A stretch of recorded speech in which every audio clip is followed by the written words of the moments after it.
David Forer, welcome, bienvenido, muchas gracias por estar aquí, es un placer de verdad, el poder tenerte aquí es un honor.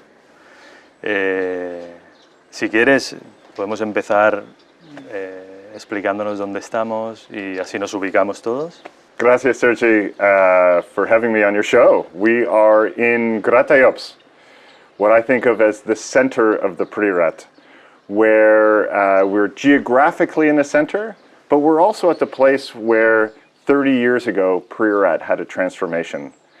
It's a beautiful old town, small, and it's just a lovely place to be. It's magical, and it shows the magical nature of the priorat.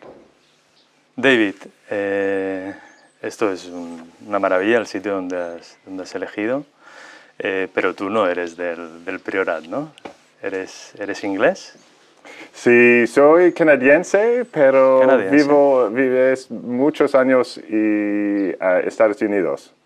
Pero hoy vivimos con mi familia en Barcelona. Qué bien. ¿Cómo fueron los inicios? ¿Quién es David Forer? In my heart, I am just a lover of wine. I got into the wine business out of pure passion for wine. And wine for me was always at the table, a la mesa. It's a social beverage, and it's one that I always felt brought people together and brought a convivial and enjoyable nature to interactions between people. So at my heart, I am just a wine lover. I'm privileged to now work in the wine business. I had an early career developing drugs for the pharmaceutical business, but I always had this love for wine and a love for food, and I pursued more knowledge and I pursued more knowledge, and eventually I said, no, I have to switch into the wine business and experience it fully. ¿Y cuándo te llega el vino? Aparte de ser una esencia o un wine lover, a nivel profesional, ¿cuándo piensas en estudiar y cambiar de labor? I'm a very analytical person. I like to measure things. In my previous job, I was a statistician where everything was numbers and one thing plus this equals this. And I love that wine, in part, you can measure things. You can see what the acid level is like, what the fruit level is like. You can try to analyze to figure out where the wine is from. But really, at its core, at its best, wine is about pleasure. And even now, after having tasted tens of thousands of wines in my studies towards becoming a master of wine, I still find the joy in wine. I still find those wines where I put it in my mouth and I think, oh, this is so good. ¿Y cuándo empezaste a formarte? ¿Lo hiciste en San Francisco? ¿Empezaste a estudiar el wine set o cómo? My path to becoming a master of wine was not a normal path. I had a good friend in San Francisco who was a master sommelier, Sarah Floyd, and she was very influential in me learning about wine. And I told her we hadn't had a number of drinks one night, and I said, I want to get out of my business and get into the wine world. And she just says, you should become a master of wine. I said, what's that?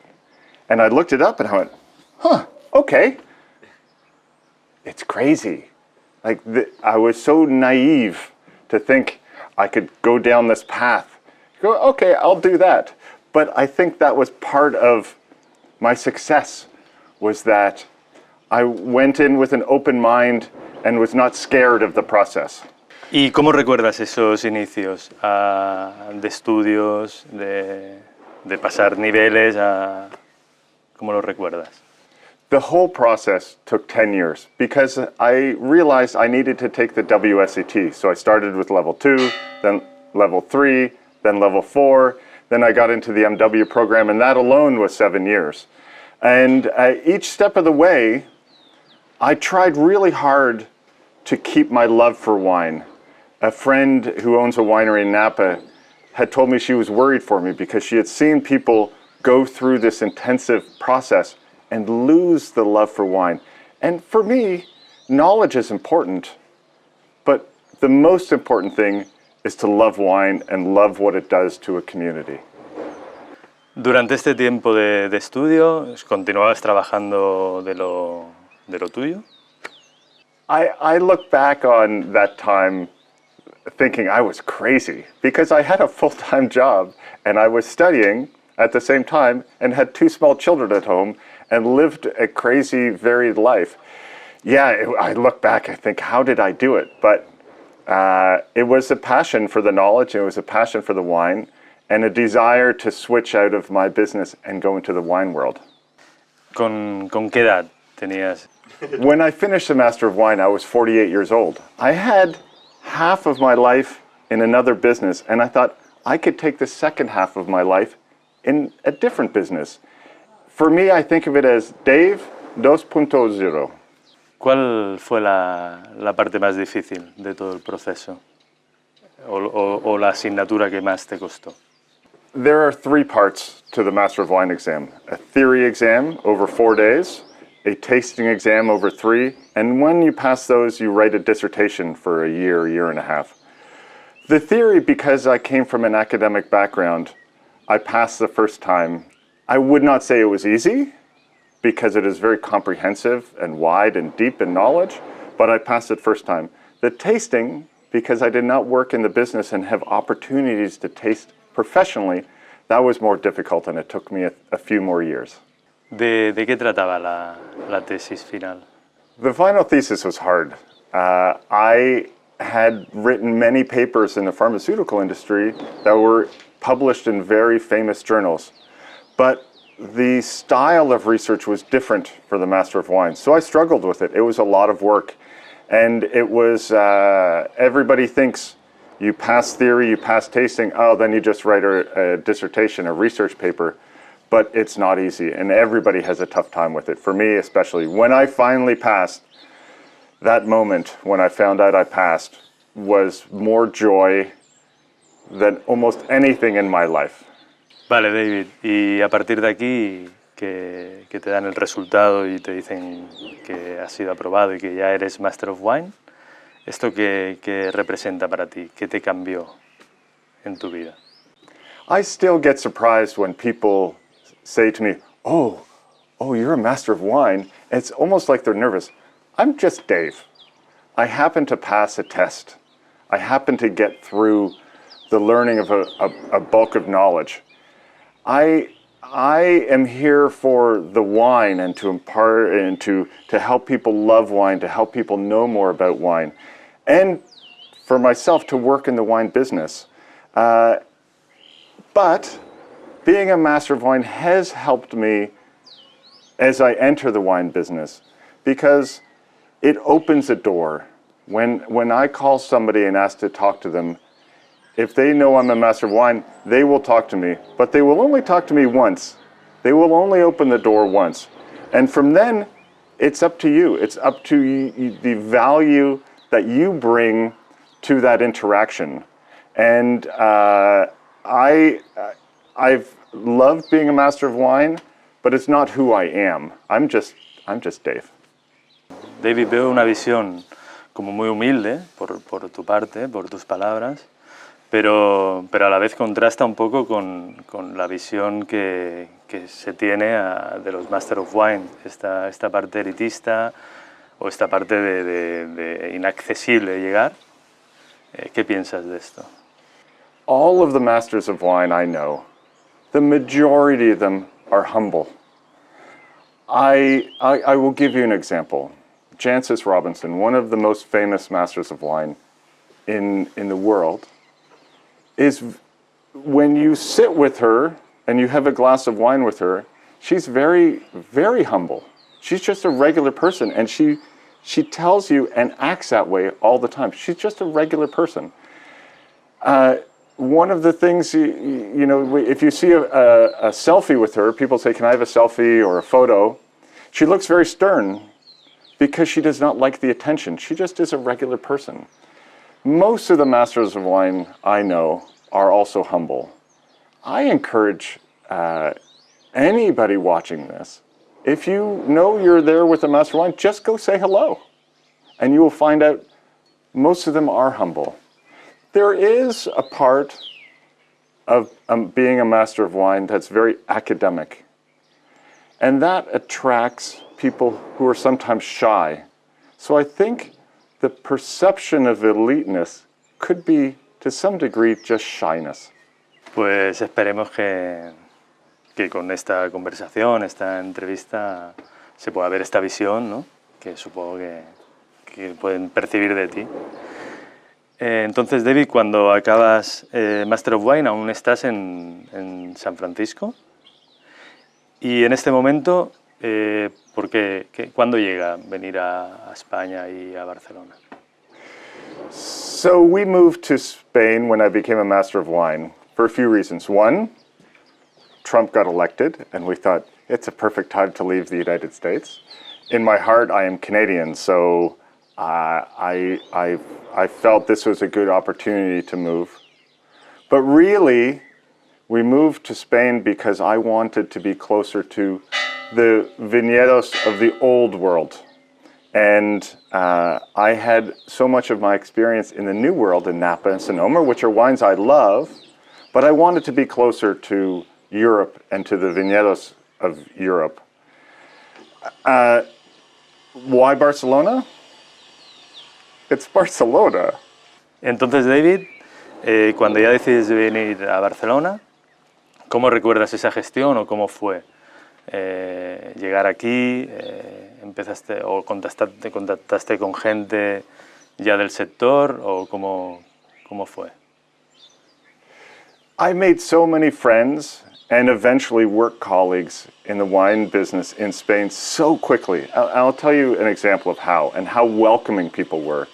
I got in contact with Ferran Centellas through a mutual friend, and I met Ferran for a glass of wine one night. And in 5 minutes he said, "We're making a dinner.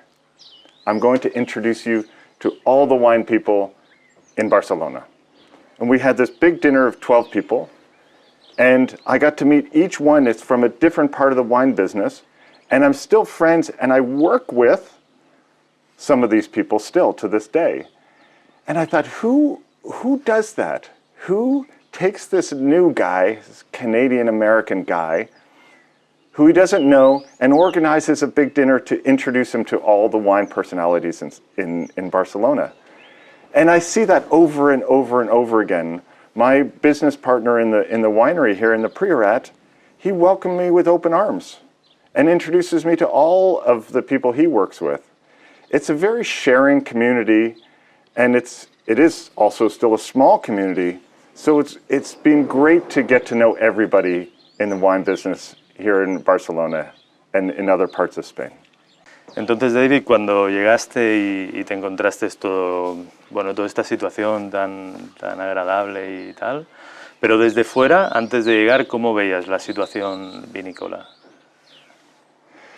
20 years ago in the United States was a very hot time for Spanish wine. One of the big importers, Jorge Ordóñez, brought in a new set of wines from Toro and big wines from Rioja, Ribera del Duero, big, huge, very extracted, very oaked wines. And so 20 years ago, Spanish wine had a big explosion of growth with this style of wines. But before I had left San Francisco, that had started to come down a little bit. And people were looking for something new from Spain. One of the big popular brands before I left 5 years ago was Tendonia. I think rightly so, the wines are amazing. But there was little glimmers of what other wines were possible. Some Albariños were starting to come in, but we didn't see any Bierzo at that time. That's only very recently. ¿Y cuando llegaste, qué te encontraste? When I got here, I was overwhelmed because there's a world of wine that I did not know existed. Even just here in Catalonia, I was learning new names for grape varieties, new styles of wine. I was learning about cava. We had a very different view of cava in America than we have here. And so I had to start again and try and learn what Spanish wine was all about. And as we moved here, all these producers were starting to get more critical acclaim, more international distribution. For example, like wines from Bierzo, but then also wines from the Canary Islands. The Canary Islands, for me, who thinks as a foreigner of the Canary Islands as a vacation spot, the thought of world-class wines ending up in a world-class wine list in London or New York from this island in the middle of the Atlantic is amazing. So I was overwhelmed and I just had to start over and start learning again. ¿Crees que hay un problema de comunicación para exportar vinos? I think there are two problems. One is sort of about communication, one really is. One of the problems here in Spain is the dive to cheaper wine. And you still have in Castilla-La Mancha oceans of, to be fair, palatable, fine table wines being sold at too cheap a price. I think Spain needs to, the government needs to encourage growers to move away from those really low price and add value in different ways. The other problem is one purely of communication. And first I have to explain my philosophy on the business of wine. There are three parts. First, you have to know how to grow grapes and grow grapes well. Second, you have to know how to make wine and make good wine. The third is you have to sell it. And I think the current trend in Spain of re-examining indigenous varieties, going to regions that have a history and growing great grapes, going back to your family's viñedos and growing grapes to make your own wine is the first part. And I think it's super exciting. The second part is winemaking in this country has grown so much and is so good now. People have experience in different countries. They should go and travel more and work in different places. But there's not a problem with the wine making. The third problem, though, is you still have to sell it. And especially if you want to get to a higher price, which means export, you have to work together between bodegas, within the D.O., wherever you are. You have to work together at making good messages that compel people to buy the wine that you're making. And you also have to realize the importance of a website, etiquetas that are good, that your messaging is good. You have to go travel and talk to people about your wine. It's not enough to make good grapes and make good wine from those grapes. You have to sell it, and that's communication. ¿Y cuál crees que sería la solución? Si hay solución. I think the first thing that producers here have to do is to work together. I'll give you an example. In Napa, where it's very competitive and people are selling very expensive wine, and everybody's fighting for that super elite part of the consumer base that can spend $100 on a bottle of wine. In the winemaking, there's a lot of cooperation. I have friends that are winemakers in Napa, and if, for example, somebody runs out of yeast or some nutrients or has a question on filtration or has a question on something, they call each other. And the other person will just drive over and they work it out together. I think every region in Spain needs to work together within themselves at improving themselves together. It's not a competition on the international market. You need to work together and everybody will increase their sales. For example, we have a wine here in Priorat that we make, and we wanted to do a big tasting with our wine, with our competitors' wines, blind, to see what our quality was like and what our style was like. Did we do it by ourselves? No. We invited other producers and said, come join us. Okay, so Ricard from Scaladay came, Valenti from Masdeusch came, and we tasted them together. And this is not common here. Everybody needs to taste each other's wines. Everybody needs to work together. Bueno, juntos siempre ayuda y es mejor, siempre la colaboración. Pero ¿tú crees que como Master of Wine, los representantes de Master of Wine que hay en España podrían ayudar a la hora de comunicar vino español? I think of two Masters of Wine who are two of the biggest champions of Spanish wine, Pedro Ballesteros and Sarah Jane Evans. They don't even live here, and they encourage international knowledge of the wines. They talk about the wines all the time. So yes, I think Masters of Wine can help. But it has to be from the producers, and it has to come from the DOs. They need to work together to also communicate the excellence of Spanish wines in the international marketplace. Masters of Wine can help, and I think having one more Master of Wine last week, Alvaro, he will also be a champion for the wines around the world, and he works in the wine trade in London, so nobody better to champion the wines of Spain than a Master of Wine from Spain who lives in London. Let me say one more thing about the DOs and their roles. We saw in the past the mess, and the mess it continues to be in Rioja, with Artadi saying, see ya, you're not helping me, we leave the DO.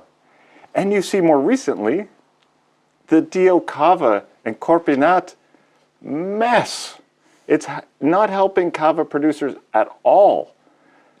The DOs need to work harder. They need to work for the wineries. They're not a policeman for all the production methods and the traceability and stuff. They have to change and work with the producers to get out of this low cost. Cheap Rioja has to go. Cheap Cava has to go. And it's part of the DO's job to work towards bringing higher prices, higher quality, and more international recognition for the wines. Gracias, David, por tu opinión. Cuando te instalas ya en Barcelona, por eso, ¿cuándo empiezas tus proyectos? My passion has always been about strategy, about communication, and helping regions, brands, wineries communicate their message. And so I started doing work on that. I also, because I lived in California, have a passion for innovation, so I started working with a couple companies, advising them on some innovative products and parts of the wine business that had opportunity for innovation. But I also like traveling, so I was traveling a lot. For example, I fell in love with the wines of the Canary Islands and have been 3 different times to visit producers on organized trips and give advice on winemaking or path to market, communication, that sort of thing. I love that place. Canary Islands is great. But then I did something nobody should ever do. I bought a vineyard. Why should nobody ever do this? Because it's crazy. It's so much money that you spend every year. It's so much work. It's such a complex, crazy thing to do. But it's one that I've loved so much. Sergi, I used to say, oh, I'm a master of wine. I know something about wine. And then I bought a vineyard. I know nothing. So I had met a friend, a now very close friend and business partner, Frank Massard, who had been living here for a long time, a French guy, lived in Germany, lived in the UK, now he lives here. And he makes wine throughout Spain under his brand, Frank Massard Wines. And we became friends, and one day, story goes on, I'll shorten it. He says, there's a vineyard for sale. You want to come look at it? And it was the middle of the winter. We drove through a snowstorm to the Priorat, and we went to this vineyard, and it was this magical place, this magical vineyard in this magical place of the Priorat. And I said, I have to do this. And that was 3 years ago, and it has changed my focus here in Spain a little bit. I still do work with wineries and regions, and I still travel a lot, not in the last year. But my passion now has been this wine we're developing called Closalanca. Pues sí, nos lo están comentando bastante, ¿no? Que al final cuando estudias lo ves de una manera, pero cuando estás en el viñedo o estás trabajando, pues lo vives de otra real, ¿no? De lo que es. Entonces, una vez llegas al priorat, ¿qué te encuentras o qué representa para ti el priorat? ¿Qué piensas? To explain how I feel about the priorat, we have to think a little bit about the history of the priorat, because the long history influences how we are going to make wine and my philosophy on what is great about priorat wine. From the Cartocha de Scalade, from the monasterio, you had monks that cultivated all the land in the priorat, and they figured out what grapes grew well, and they eliminated grapes that did not grow well. And they ended up with Carignan and Garnacha. And after phylloxera, the region was devastated. And it went from, I think, 20,000 hectares to 2,000. And even less, it's now back to 2,000. If you talk to a local person in Barcelona and you ask their parents about the wines of the priorat, they would say, oh, who drinks that? Because until 1989, the wines were not good. They were overly ripe, they were raisin, they were port, they were high alcohol, they were usually oxidized to some degree. They were bulk wines. Nobody drank them. And in 1989, you had Les Clos, the Clos, Clos Erasmus, Clos de Laubac, Clos Mogador, Finca Dofi from Alvaro, and one more that, of course, I'm going to forget. And they revitalized the region. They brought international acclaim. They brought good winemaking to the region. Now, I'm in favor of that. I love international acclaim for a region that makes great wine. The problem I had with those earlier wines were they were based on Cabernet, Merlot, and Syrah. And that's not the history, the heritage, the patrimony of the region. So I'm happy now, in the last 10 years, people have been pulling up Cabernet and Merlot and Syrah and focusing on Garnacha and Carignan. This is what the monks did. We need to go back and see what worked for them for the hundreds of years they've had. Because really, modern priorat is only 30 years old, since 1989. And so we need to figure out what kind of wines do the priorat want to make. These vineyards are telling us what kinds of wines to make. And for me, they're making wines of Garnacha and Carignan. For me, they're making wines that are not overly ripe, that are not extracted, that are as moderate in alcohol as you can get. Now, this is a priorat. This is not low alcohol territory. So we're trying to pull back on the style of wine and make wine like the monks used to make, or what we think they used to make. That, I think, is the future. Garnacha, Carignan, restrained style that shows the power and the joy and the deliciousness of these wines, but also gives perfume and elegance to the wines. Sí, la verdad es que es increíble el priorat de la zona. Bueno, y al final es lo que estamos bebiendo, ¿no, David? Esto es un proyecto tuyo, la Esta, ¿eh? See, this is a wine that I make with Frank, and but I need to explain something a little bit, and I'm going to go back to my talking about the three things: make good grapes, make good wine, and figure out how to sell it. So, these two bottles are samples from Clos Salanca. This is our domain. We own the vines. We make wines only with Garnacha, Carignan. We make some Garnacha Blanca too. That's we'll try that another time. Traditional grape varieties. But when we bought the vineyard, it had Syrah. What are we going to do with the Syrah? Well, some people would blend it in. We wanted to stay pure and stay with Garnacha and Carignan. Mm-hmm. Maybe a little bit of Syrah because it gives some good structure. But we had a lot of it. And we thought, okay, let's look at the grapes. What are the grapes trying to tell us?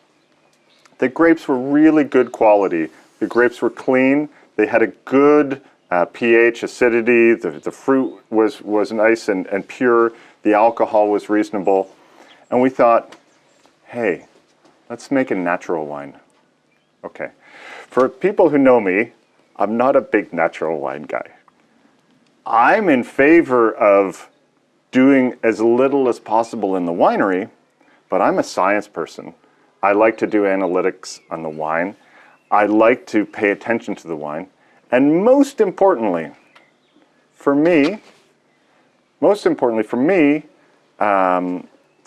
terroir is not oxidation, is not microbial infection. So if you smell Brettanomyces, that's not terroir. So we have this wine made of 100% Syrah. How did we make it and make it natural? We did what's called a pied de cuve. We took 200 kilos of grapes and we let that ferment naturally, just with whatever yeast was around it. And we started that 3 days before we harvested the Syrah. We got the Syrah into the winery, we destemmed it, we put it in the big stainless steel tank, and then instead of waiting for that to ferment, which could be dangerous, you could get some infections and some off flavors, we took the pied de cuve, there was bubbling, and we put it in. So it was a pure wild ferment because it started from a fermentation 3 days before. And we added no SO2. And when we bottled it, we added no SO2. It is, at its purest, a very, very natural wine. But I'm not going to make some wine and try and sell it that smells stinky. I want it to make wine that tastes good, that's delicious. I don't want to drink interesting wine, I want delicious wine. I want to make wine that tastes good. So we paid attention, all the different barrels we had. If one started going off flavors, boom, out. And so we ended up with a set of barrels that had 0, 0, 0 SO2 with a pure wild ferment. And we bottled it as a no sulfur wine. The market went crazy. We had one sommelier in Germany who tasted it and went, I'll take it all. Why? Because people want the parts of natural wine that appeal to them. You're taking care of the land, it's organic, all of our vineyards are organic and plus more than organic. And they don't want additives and they don't want manipulation. They don't want to add anything to the wine. But really, they want delicious wine. And so when this sommelier smelt this and tasted it, he said, is verdad? No sulfitos? Sí. He went, I'll take it all, because it was delicious, as opposed to some of the other crap natural wines that are on the marketplace now. So this is our first vintage 2018 La Esta, and it's 100% Syrah. We don't sell it as part of our own brand, just because our own brand is Garnacha and Carignana, and we don't make that much of it. But it's a fun sort of side project, and it addresses not just the first two, but how are you going to sell it? We realized if we just make a wine of Priorat and it's all Syrah, what is going to be the differentiating thing? So we said, okay, let's make a natural wine. The nice thing is that Syrah is a very reductive grape, so it's not prone to oxidation, it's prone to reduction. And so by not putting sulfites in, it balanced out the reduction, and we never had any reductive flavors in any of our wines. For me, I like to enjoy life and I want wine to be delicious. Nice. I think it's delicious. Es perfecto. David, la cesta está tremendo, está muy muy bueno. Gracias. Pero es de Syrah y me comentabas que tenías Garnacha y Carignana. ¿Qué haces entonces con estas uvas? So we own with Frank 10 hectares. 6 hectares is with grapes, and 4 hectares is biodiversity. Because of our philosophy of taking care of the land, we are more than organic, and we are looking at parts of biodynamics, parts of regenerative agriculture, and taking care of the land. But 6 hectares, most of it is not Syrah. Most of it is Garnacha and carniena. The top parcelas, the top barriques, go into a wine called Clos Salanca, and we make 2 red wines. We make a blend. I have 2 samples today, but we're going to try something that I think is the future of priorat. So we have a blend, a traditional blend of Garnacha and carniena, but we also make a 100% carniena. And I think the future of priorat will be higher percentage carniena, because of all the places in the world that grow carniena, priorat is the best place. Now, even now, experts in the world will say carniena is a blending variety here and it should never be 100%. But I'm sorry, if you taste wines like Masdeutsches 1902, you realize the magic that 100% carniena can have. So we make 2 reds and sometimes a white wine for Clos Salanca. We're only selling very small quantities, only in 6 packs. We're focusing on the United States market because I want to re-show the United States market the potential of priorat, and that the American consumer loves this style of wines. But of course we'll be selling here in Spain. We're looking at Sweden, Switzerland, Holland, because they like these kind of wines. For me, but let's go back to the wines and back to the future of priorat. Especially with climate change, we need to pay attention to what is the long-term future. And I think Garnacha is a future. The tough thing is the alcohol levels can get high. And we can get 14.5% carniena with a 3.2 pH and a 7 TA in this glorious hot climate. Like, why wouldn't you make carniena? It's a little tough. Last year we lost almost all of our carniena to mildew, so that's tough. But I think, for me, carniena shows the power, the opulence, but also the perfume with the bright acidity that is priorat at its best.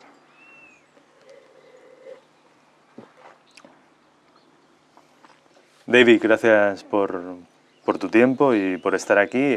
¿Te gustaría añadir alguna cosa más? I just said I'm very happy to be on the show because I see in Spain a thirst for knowledge about wine. People, especially younger people, want to know more about it and are open to exploring. 30 years ago, people only drank the wine from their region, from within Spain. And now, Spanish people are drinking wine from outside of their region. So you see a Catalan or drinking a wine from Galicia. I think that's great because it opens up your world to more pleasure. But I would also just tell people there's other places that make wine in the world. Drink some wines from France, drink some wines from Italy, drink some American or Chilean wines, and enjoy it while you're doing it. Qué bien. Pues David, no me gustaría irme sin saber qué representa el vino para ti. I mentioned it before when we were talking about natural wine, that I do not want to taste an interesting wine. I want to taste something that's delicious. I want pleasure. Now, the greatest wines of the world, if you talk to some elite wine person talking about Burgundy or Champagne or something, the most elite, I will promise you, at their core, are delicious. And so I just encourage people to pay attention to their palate, pay attention to what they like, drink what they want. Don't let somebody else tell you what to drink. Drink what you enjoy, but I encourage you to keep an eye on delicious. Is it delicious or not? And enjoy yourself. In the end, it's just wine. Muchas gracias por estar aquí. Un placer. Gracias a ti, placer. Gracias.